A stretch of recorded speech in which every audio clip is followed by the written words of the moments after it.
நாங்கள் Jan 30th வரதா இருந்தது.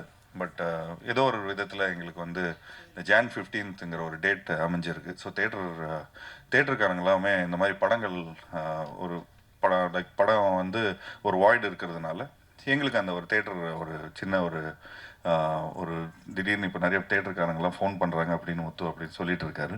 ஸோ அதை நினைக்கும் போது சந்தோஷமாக இருக்குது. அதே மாதிரி வருத்தம் இருக்குது இந்த மாதிரி ஜனநாயகன் படம் வந்து ரிலீஸ் ஆகலைன்னு. ஸோ பட் நாங்கள் எல்லாருமே வெயிட் பண்ணிகிட்ருக்கோம் அதுக்கு. ஏன்னா விஜய் சார் வந்து நிறைய படங்கள், நிறைய டெக்னீஷியன்ஸ், நிறைய ப்ரொடியூசர்ஸ், நிறைய ஆக்டர்ஸ், நிறைய இதுக்கு வந்து சப்போர்ட்டிவாக இருந்திருக்காரு. இந்த லாஸ்ட் 25 இயர்ஸ் 30 இயர்ஸில் வந்து நாங்களே வந்து 7-8 படம் பண்ணியிருக்கிறோம். ஸோ நிச்சயமாக எங்களோட சப்போர்ட் என்றைக்குமே அவருக்கு இருக்குது. அண்ட் ஆப்வியஸ்லி இந்த படம் ஜனநாயகனுக்காக நாங்களும் வெயிட் பண்ணிகிட்டு இருக்கிறோம். சார், நீங்கள் கோவப்படம், சிவாமணத்து செக்ஸி படத்துலலாம் ரொமான்ஸ் வந்து எவ்வளோ நல்லா பண்ணுவீங்கன்னு எல்லாருக்கும் தெரியும். இந்த படத்தில் ஹீரோயினே கிடையாதாமே. இதெல்லாம் ஒரு 70 வயசு 80 வயசில் பண்ணக்கூடிய கேரக்டராச்சே, எப்படி இதில் பண்ணீங்க? அது நீங்களே நான் கிளைமேக்ஸில் ஒரு ட்விஸ்ட் வச்சுருக்கிறேன்னு. அது வந்து ஆக்சுவலி படம் வந்து நரேட்டிவே என்னோடய வீட்டிலேருந்து தான் ஆரம்பிக்கும். ஸோ அதுலேருந்து அப்படியே கிளைமேக்ஸில் வந்து பார்த்துட்டிங்கன்னா ஒரு சர்ப்ரைஸ் ஒன்று இருக்குது. ஸோ கட்ட பிரம்மச்சாரிகள் மாதிரிலாம் நடிக்கலைண்ணா, 70 வயசு மாதிரிலாம் நடிக்கலைண்ணா. நாங்களும் வந்து ஒரு 90s கிட் மாதிரி கல்யாணமே ஆகாம கஷ்டப்படுற மாதிரி தான் இந்த படத்தில் நடிச்சிருக்கிறோம். அதில் படத்தில் கூட கேட்போம், என்னப்பா அவனுக்கு கல்யாணம்லாம் பண்ணலையா அப்படின்னு. இது ஆக்சுவலி எதுக்கு அந்த பண்ணியிருக்காருன்னா, பார்ட் 2 மாதிரி ஏதாவது எடுக்கிற மாதிரி இருந்துச்சுன்னா அங்கேருந்து வேறு மாதிரி கண்டினியூ ஆகிற மாதிரி இருக்கும்னு நினைக்கிறேன். ஜீவா சார், படத்தில் ஒரு டைலாக் வருது. ஒரு மாதத்துக்கு முன்னாடி அது வந்து ஒரு ட்ரெண்டிங் ட்ரோல் பண்ணியிருந்தாங்க. அந்த டைலாக் பேசும்போது உங்களுக்கு என்ன தோணுச்சு? ஸ்க்ரீனில் பார்க்கும்போது என்ன தோணுச்சு? ஆக்சுவலி பேசும்போது கொஞ்சம் தெரியாமல் தான் பேசிட்டேன். அதுக்கப்புறம் ஸ்க்ரீனில் வந்தோன்னா நிறைய பேர் ஃபோன் பண்ணி என்ன சார் இப்படி பேசிட்டீங்க, என்ன சார் இப்படி பேசிட்டீங்கன்னு நிறைய பேர் கேட்டாங்க. நான் சொன்னேன், படத்தில் சுச்சுவேஷன் அந்த மாதிரி அமைஞ்சிருக்குங்க. ஸோ அந்த மாதிரி அந்த கரெக்டான அமைஞ்சிடுச்சு. அது வரும்போது எனக்கு கொஞ்சம் நல்லா தேட்டரில் வந்து அது கொஞ்சம் என்டர்டெய்னிங்காக இருக்கும். ஒருவேளை அந்த டைலாக்கை எடுக்க சொன்னால் இந்த குழு எடுப்பாங்களா, இல்லை வந்து அப்ரோச் பண்ணுவீங்களா? நான் சென்சாரே கிடச்சிடுச்சுண்ணே நமக்கு. இல்லை, நான் சென்சார் கிடச்சிது, ஓகே. இப்போ என்ன தெரியல. இல்லை எடுக்க சொல்ல மாட்டேன். நான் எல்லாத்தையும் இப்போ எல்லாரும் பார்த்துட்டாங்க படத்தை. வேண்டியப்பட்ட ஆள் பார்த்துட்டாங்க படத்தை. ஜீவண்ணே, ஃபர்ஸ்ட் ஆஃப் ஆல் இவரு எசுக்கு பசக்கா கேட்பாருப்பா இவரு. இல்லை, அது தம்பி ராமநாயகன் சார் கிட்ட தான் கேட்கணும். என்னங்கண்ணே? இல்லை, ஃபர்ஸ்ட் நான் உங்களுக்கு ஒரு வாழ்த்து சொல்லிடுறேன். சொல்லுங்க. ஏன்னா ஒரு ஹீரோ வந்து சக நடிகர் கீழே துணை நடிகரில் பார்த்தா கூட ஓகே அப்படின்னு இருப்பாங்க. ஆனால் அவங்களையும் மேடை ஏற்றி நீங்கள் அழகு பார்த்ததுக்கு ரொம்ப சந்தோஷமாக இருந்தது.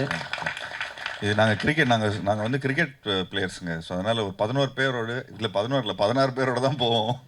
ஸோ ஒரு ஸ்போர்ட்டிவ் ஆட்டிடியூட் தான் இன்றைக்கி. ஸோ உங்களுக்கு வந்து வர படங்களில் முதல்ல வந்து படத்துடைய பேரை தமிழில் இருக்கிறத இங்கிலீஷில் மாற்றினதுல உங்களுக்கு தான் மிகப்பெரிய ஹிட்டு அடிச்சுது. எஸ்எம்எஸ் அப்படின்ட்டு ஸ்டார்ட் பண்ணீங்க. அதே போல் இதுலேயும் ட்ரிபிள் டி எடுத்துகிட்டு வந்திருக்காங்க. ஸோ இந்த கான்செப்ட் உங்கள் தலைமையில் வந்ததா? இல்லை, இது வந்து பியூராக வந்து முத்து அவரோட இதுதான். இப்போ ஏன்னா கொஞ்சம் கட்சி பேர் எல்லாமே கொஞ்சம் இந்த மாதிரி 3 எழுத்தில் இருக்குல்ல. ஸோ அந்த மாதிரி இது கொஞ்சம் இந்த சம்மந்தப்பட்ட ஒரு படம். இந்த படத்தில் நான் வந்து ஒரு ஊராட்சி தலைவராக நடிக்கிறேன். ஸோ அதில் வந்து சரி, ஊர் பக்கம்லாம் போனீங்கன்னா இந்த மாதிரி ஷார்ட் ஃபார்ம்ஸில் தான் கூப்பிடுவாங்க. ஸோ அந்த பேஸ் பண்ணி தான் எடுத்தாங்க. அது இல்லாமல் இன்டர்நெட்டில் டைப் பண்ணுறதுக்கு ஈஸியாக இருக்கும். ட்ரிபிள் டி அப்படின்னு அடித்தா உடனே அது வந்துடுது. ஸோ எஸ்எம்எஸ் ட்ரிபிள் டி, இப்போ அடுத்த படம் கூட ஜாலியாக இருந்த ஒருத்தன். ஸோ அந்த ஒரு இதில் தான் நாங்கள் வந்து பண்ணியிருந்தோம். தமிழாமே சார், நன்றி.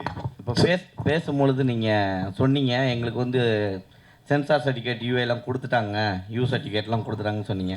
ஜனநாயகத்துக்கு கொடுக்கலன்றதுனால நீங்கள் சொன்னீங்களா? அப்பா, அது எப்பேற்பட்ட படம், உலகம் முழுக்க எதிர்பார்த்துட்டு இருக்கக்கூடிய தம்பி தான் மேடை சொல்லிட்டாங்களே. ஸோ எல்லாருமே அது வந்தால் அது எல்லாருக்குமே பொங்கல் தான் இல்லையா?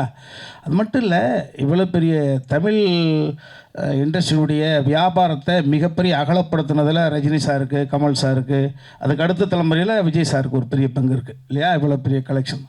ஸோ அந்த படம் முடங்கி இருக்கிறதன் மூலமாக எல்லாருமே, சினிமாவை காதலிக்கக்கூடிய அத்தனை பேருமே கவலைப்பட தான் செய்வாங்க, யாரும் இல்லையா? நம்மளே கவலைப்படுகிற பொழுது அந்த படத்தில் சம்மந்தப்பட்ட டெக்னீஷியன்ஸு, அதோட சம்மந்தப்பட்ட தம்பி வினோத் டைரக்டர் ஃபீல் பண்ணுவாங்க.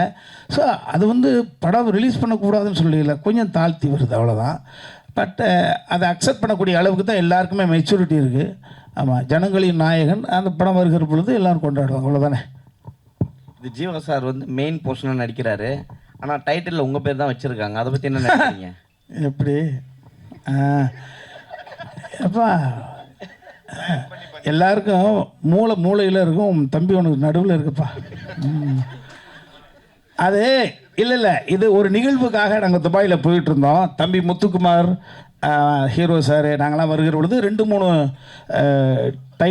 டைட்டில் அங்கே பேசப்பட்டது. தம்பி நிதிஷ் இயக்குனர் எல்லாம் சேர்ந்து. அப்போ என்னதான் மலையாளியாக இருந்தாலும் தமிழில் எந்த பர்டிகுலர் வேர்டு இந்த ரீச் ஆகும் அப்படின்ற பொழுது நீங்களே சொன்னீங்களே தம்பி ஒரு ஃபார்மேட் போட்டிருக்காரு எஸ்எம்எஸ் அப்படின்றது. ஸோ எனது பார்வை ஒரு ரசிகனாக 5-6 வைக்கிற பொழுது ஒரு ஓட்டெடுப்பு நடத்தினார் இந்த படத்தினுடைய தயாரிப்பாளர் கண் ரவி சார். ஓட்டெடுப்பு நடத்துகிற பொழுது இன்னும் காலத்தை தள்ளி போட்டுக்கிட்டே இருக்காங்க. படைப்பு ரெடி ஆயிடுச்சு. குழந்தை பெற்று 2 வருஷம் ஆச்சு, குழந்தை பேர் வைக்கலடான்னு சொன்ன மாதிரி படைப்பு ரெடி ஆயிடுச்சு. டைட்டிலுக்கு ஒரு வாதம் ஒரு நள்ளிரவில் நடந்தது. வருகிற பொழுது ஒரு 4 பேர் சேர்ந்து இந்த பர்டிகுலர் டைட்டிலுக்கு ஓட்டு போட்டதுனால அப்படி ஓகே பண்ணப்பட்டு தான். ஸோ ட்ரிபிள்-டி தான். அங்கே தம்பி எங்கிட்ட தள்ளி விட்டுருங்க. ட்ரிபிள்-டி எஸ்எம்எஸ் அது மாதிரி. ஜீவா சார், சூப்பர் குட்டில் கிட்டத்தட்ட 100 படம் எடுத்திருக்கோம். நீங்கள் கூட நிறைய படம் பண்ணியிருக்கீங்க. உங்கள் படத்துக்குலாம் எந்த படத்துக்குமே சென்சாரில் பிரச்சனையே இல்லை. இந்த படத்துக்கு கூட சொன்னீங்க ஒரு டைலாக் வந்து கிளியர் ஆகிடுச்சு. நான் தானே சென்சாரோட பிராண்ட் அம்பாசிடர்னே. ஜிப்சின்னு ஒரு படம் நடிச்சேனே. ஜிப்சியில் 48 கட்டுனேன். லாஸ்ட்டாக எனக்கு தான் ஃபஸ்ட்டு செஞ்சாங்க. என்னண்ணா இப்படி கேட்டீங்க? 48 கட்டினேன். படம் பிளாக் அண்ட் ஒயிட்லலாம் ஓடிச்சுனே. ஸோ அப்போ கரெக்டாக சென்சார் முடிஞ்சு கஷ்டம். அதெல்லாம் தாண்டி உள்ளே வரோம் கொரோனா வைரஸ். 2 சியும் எங்களுக்கு ரொம்ப கஷ்டமாக இருக்குதுண்ணே. ஜீவா ப்ரோ, இங்கே ஜீவா சார், இங்கே நீங்கள் பேசிகிட்டு இருக்க ஒரு விஷயம் சொன்னீங்க. இங்கே நிறைய யூடியூபர்ஸ் இருக்காங்க, அவங்க நிறைய ஃபாலோவர்ஸ் இருக்குது அப்படின்ட்டு. ஆனால் ஒரு சீனியர் ஆர்டிஸ்ட் சில மாதங்களுக்கு முன்பு பேசியிருந்தாங்க, நடிகை வடிவகரசி. அவங்க என்ன சொல்லியிருந்தாங்கன்னா, இந்த யூடியூப்பில் இருக்கிற ஃபாலோவர்ஸு, இந்த மாதிரி இன்ஸ்டாவில் ஃபாலோவர்ஸ்லாம் வச்சுட்டு ஆர்டிஸ்ட்லாம் எடுக்கிறாங்க, பட் அவங்களால நடிக்க தெரிய மாட்டேங்குது, இதனால் ப்ரொடக்ஷன் காஸ்ட் வேஸ்ட்டாக போகுது அப்படின்னு சொல்லியிருந்தாங்க. ஸோ உங்கள் 2 பேர் கருத்து முரண்பாடாக இருக்குது. இதை பற்றி நீங்கள் நினைக்கிறீங்க? அதான் அவங்களாம் எக்ஸ்பீரியன்ஸ் ஆர்டிஸ்ட்னா அவங்க சொல்கிறவங்க. ஸோ அவங்களுக்கு வந்து அவ்வளோ படங்கள் நடிச்சிருக்கிறாங்க. இப்போது நாங்கள் வந்து பார்த்துட்டிங்கன்னா எந்த ஒரு துறையில் போனாலும் ஒரு பேசிக் ப்ராக்டிஸ் ஒன்று இருக்கும். ஒரு ஒத்திகை ஒன்று பார்ப்பாங்க. ஸோ என்னதான் நம்ம டான்ஸ் ரிஹர்சல் பண்ணியிருந்தாலும் சரி, என்னதான் நம்ம வந்து ஒரு டான்ஸ் ஆட போனாலும் சரி, ஒரு ஃபைட் பண்ண சொன்னாலும் எல்லாத்துக்கும் ஒரு ப்ராப்பர் முறையான ஒரு ரிஹர்சல் இருக்குது. ஸோ இந்த படத்தில் வந்து எல்லாருமே அவங்க வந்து அந்த கேரக்டருக்கு என்ன தேவைப்படுதோ அதுக்கேற்ற மாதிரி ஒரு ரிஹர்சல் பண்ணி உண்மையிலே அவங்களும் அவ்வளோ பர்ஃபெக்டாக ஒர்க் பண்ணி எல்லாருமே ஒரே டேக்கில் முடிச்சிருக்கிறாங்க. ஸோ எனி ப்ராக்டிஸ் பண்ணி எந்த ஒரு விஷயம் பண்ணாலுமே அது வந்து நமக்கு ப்ரொடியூசருக்கு எந்த விதத்துலையுமே அது இதாக இருக்காது. அது அவங்களுக்கு வந்து ஹெல்ப்ஃபுல்லாக தான் இருந்தாங்க எங்களுக்கு. சார், இதில் 4 எழுத்தாளர்கள் பேர் போட்டிருக்கீங்களே, இந்த கதை 4 பேர் சேர்ந்து எழுதுனது அவர் தனித்தனியாக? ஆமாம் சார். அது வந்து ஃபஸ்ட்டு முத்து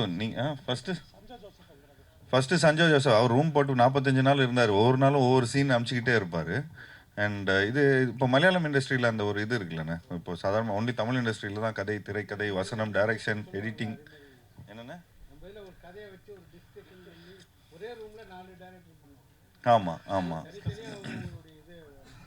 ஆமாம் அது எல்லாமே அப்படி தான் என்ன பண்ணுது. ஏன்னா இப்போ நாங்கள் ஒரு லைனாக பிடிச்சிட்டு ஒரு அளவுக்கு ஒரு விஷயங்கள்லாம் கதையாக ஆல்ரெடி அவங்க ஒரு 2-3 இயர்ஸ் முன்னாடி அவங்க ரெடி பண்ணி வச்சுருந்தாங்க.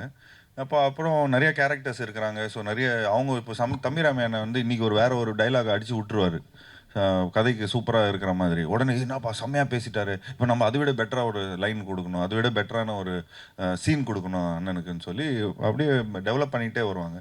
டக்குன்னு நடுவில் ஒரு மழை பேஞ்சிருச்சு ஒரு 10 நாள். அப்போவும் பார்த்துட்டிங்கன்னா ஒரு டெவலப்மெண்ட் ஆகிடுச்சு. ப்ரொடியூசர் வந்து ஃபஸ்ட்டு ஒரு கதை சொல்லும் போது கொஞ்சம் இன்னும் இதை விட ஒரு 60% தான் இருந்தது பட்ஜெட்டு. அப்புறம் ப்ரொடியூசர்கிட்ட கதை சொன்னோன்னு அவருக்கு பயங்கர எக்ஸைட் ஆனோன்னா இன்னும் ஒரு கிளைமேக்ஸ் இன்னொரு எக்ஸ்ட்ரா ஒரு சீக்வன்ஸு சேர்த்துட்டாங்க. ஸோ டெவலப்மெண்ட் ஆகிட்டே இருந்தது. ஸோ ஒரு படம் வந்து 60%ல் தான் ஆரம்பிப்போம். அது அப்புறம் படம் ஷூட்டிங் பண்ணும்போது ஒரு 100%ல் பண்ணோம். அப்புறம் படம் எடிட் ஆகி அது ஒரு நெரேட்டிவாக வரும்போது அது ஒரு 110-115% எல்லாருமே சேர்ந்து ஒர்க் பண்ணுவாங்க. அப்போ அது மக்கள்கிட்ட போய் எவ்வளோ % சேருதுங்கிறது வந்து படமாக பார்க்கும்போது உங்களுக்கு தெரியும். அப்பா பார்க்கல சார். அவர் சொன்னார், நீ படம் ரிலீஸ் போது நான் பார்த்துக்கிறேன் அப்படிங்கிற மாதிரி தான் சொன்னார். ஸோ பட் அவரோட சப்போர்ட் ஃபுல்லாக இருக்குது சார். ஜீவா சார், ஒவ்வொரு படத்துக்கு ரொம்ப கேப் விடுறீங்களே. கேப்பா சார்? இப்போ கேப்பே இல்லாமல் பண்ணுறேன் சார். இப்போ 2026லேருந்து பாருங்கள், சும்மா கேப்பே இல்லாமல் வரும். இதுக்கு ஒரு படம் பண்ணுறோம், இதுக்கப்புறம் ராஜேஷ் சாரோட ஒரு படம் பண்ணுறேன், திரும்ப பிளாக் படத்தோட டைரக்டரோட ஒரு படம் பண்ணுறேன். போன வாட்டி அவர் கேட்டிருந்தார், என்னங்க கதையெல்லாம் யாரும் சொல்கிறது இல்லையா அப்படின்னு. நான் ஞாபகம் வச்சுருக்கிறேன். ஸோ அது வந்து போய் கரெக்டாக போயிட்டு ஒரு 4 பேர்கிட்ட கரெக்டாக கதை கேட்டு இப்போ முறையாக பண்ணுறோம். அண்ட் அது இல்லாமல் கொஞ்சம் பட்ஜெட்ஸு அப்படி இப்படின்லாம் இருக்குதுண்ணே. ஸோ எல்லாருமே அதுக்கு அந்த பட்ஜெட்ஸ்க்கு ஏற்ற மாதிரி எல்லாருக்கும் கை கடக்கமா எல்லாருக்கும் பண்ணுற மாதிரி நம்ம படம் பண்ணுறோம். மாஸ்டர் ஸ்டண்ட்டு மாஸ்டர் ஃபைட்னா உடனே போய் கோடிகிராஃப் பண்ணுறாங்க, அடித்து உடைக்கிறது. ஸோ இது காமெடி கலந்து பண்ணியிருக்காங்கன்னு சொல்லியிருக்காங்க. ஆல்ரெடி ஜீவா சாரே கலாய்ப்பார். ஸோ சண்டை எடுக்கும்போது எத்தனை வாட்டி கலாய்ச்சாரு, எத்தனை வாட்டி டேக்கு போச்சு, காமெடியாக வந்துச்சா இல்லை எடுக்க விட்டாரா? ஃபர்ஸ்ட் ஆஃப் ஆல் அங்கே நின்று பேசும்போது ஒரு 2 பேருக்கு தேங்க்ஸ் சொல்லாமல் வந்துட்டேன். ஃபஸ்ட்டு அண்ணனுக்கு, அண்ணா ரொம்ப தேங்க்ஸ்ண்ணே இந்த படத்தில் கொஞ்சம் நல்லா சப்போர்ட் பண்ணதுக்கு. அப்புறம் நம்ம அண்ணனுக்கு சொல்லணும். அப்புறம் மெயினாக டேரக்டர் சாருக்கு சொல்லணும், கூட இருக்கிற அசிஸ்டன்ட் டேரக்டர்ஸ். அவங்க தான் டோட்டலாக ஒரு கிராஃப்டாகவே சார்ட் போட்டு இன்னதுக்கு இந்த மேட்ரு இந்த மாதிரி ஒரு 20 ஆர்டிஸ்ட் சும்மா இல்லை, ஆல்மோஸ்ட் வந்து 2 வீட்டுக்கும் பிரச்சனை ஆகும்போது இன்சைட்டில் அண்ணன் வந்து 2 பேருமே சால்வ் பண்ணணும். ஸோ அதில் வந்து பேசணும். இந்த மாதிரிலாம் ஒரு பெரிய கிராஃப்டாக இருக்கும். ஸோ அதில் வந்து எல்லாத்தையும் மேனேஜ் பண்ணி பண்ணும்போது அதில் வர அண்ணனுக்கும் இன்சைட்டில் வந்து உள்ள கொஞ்சம் சின்ன ஃபைட்ஸ்லாம் இருக்கும். அது இல்லாமல் போய்ட்டு அங்கே டேங்க்லேருந்து அங்கேருந்து இறங்கு ஒரு காமெடி சீக்வன்ஸாகவே ப்ளே ஆகும். பட் ஆனால் என்னென்னா நீங்கள் சொல்கிற மாதிரிலாம் ஒன்றும் இல்லை. அண்ணன் எப்பவுமே என்ன சொல்கிறோமோ அதை கரெக்டாக அதை பண்ணிடுவார். ஸோ இன்கேஸ் இது இல்லாமல் இது இன்னும் பெட்டராக பண்ணலாம் அப்படின்னு சொல்லிட்டு எஃபெக்ட் போட்டு தான் பண்ணுவார். ஸோ அந்த மாதிரிலாம் நடக்கும். Jeeva sir, Jeeva sir, actually என்னென்னா அவங்ககிட்ட கேட்ட ஒரே ஒரு ரிக்வெஸ்ட் என்னென்னா, கொஞ்சம் ரோப்பு கீப்பெல்லாம் வச்சு பயங்கரமாக பண்ணியிருந்தாங்க. கொஞ்சம் சின்ன பசங்கள்லாம் பார்க்குறாங்க, கொஞ்சம் ஃபிசிக்ஸ்லாம் படிக்கிறாங்க. எட்டி வச்சா வேறு பக்கம் போகக்கூடாது, கரெக்டான ஃபிசிக்ஸில் போய் கீழே விழணும். அந்த அந்த இதெல்லாம் கொஞ்சம் கரெக்டாக சொன்னேன். அது மட்டும்தான் கொஞ்சம் அவர்கிட்ட சொல்லி கலாய்ச்சேன்னா. ஏன்னா ஒரு ஷாட் ஒன்று பார்த்தேன், ஒன்று அடித்தா சும்மா கீழே தான் போய் விழணும், ஆனால் அவன் கூரைக்கு மேலே போய் விழுறாரு. நான் சொன்னேன், அண்ணே இங்கே இது கொஞ்சம் இதெல்லாம் கொஞ்சம் ஓவராக இருக்கும், பசங்க கலாய்ச்சிருவானுங்க. பசங்க கலாய்க்கிறதோட அது வேலை இல்லாமல் மீம் வேறு போட்டு அது வேற வந்து பயங்கரமாக கண்டென்ட் வச்சு சம்பாதிக்கிறானுங்க. ஸோ அதனால் கொஞ்சம் பார்த்து கொஞ்சம் ஃபிசிக்ஸ்லாம் என் பையனே கலாய்ப்பான். What is this daddy, what is this, இதை ஃபிசிக்ஸே தெரியாது, ஃபெயிலா நீ அப்படின்லாம் கேட்பான் பையன். ஸோ அதனால் அந்த மாதிரி கொஞ்சம் எதுவும் சம்பவம் பண்ணிடாதீங்க. ஸோ பட் அதுக்கப்புறம் பர்ஃபெக்டாக தான் இருந்தது. நீங்கள் டைரக்டர் விட மாட்டார் அவர். ஜீவா சார், எலெக்ஷன் வரப்போகுது, எலெக்ஷனோட டைட்டில் வேறு, நீங்கள் வேறு விஜய் சார் அண்ணன் அண்ணன்வீங்க, தம்பி தலைமையில் ஏதாவது ஐடியா இருக்கா, ஏதாவது பிளான் பண்ணி வச்சிங்களா? நீங்கள் அடுத்த டீசர் பாருங்கள், அதுக்கு பதில் வச்சுருக்கிறேன் நான் அதுக்கு. ஏன்னா அவர் கூட படம் பண்ண போகிறேன்ட்டு சொல்லிட்டு அப்பா சொல்லியிருந்தாங்க. ஸோ அதுக்காக தான். நடிக்க வந்தால் நிச்சயமாக நாங்கள் ரெடியாக இருப்போம். But let's see what happens.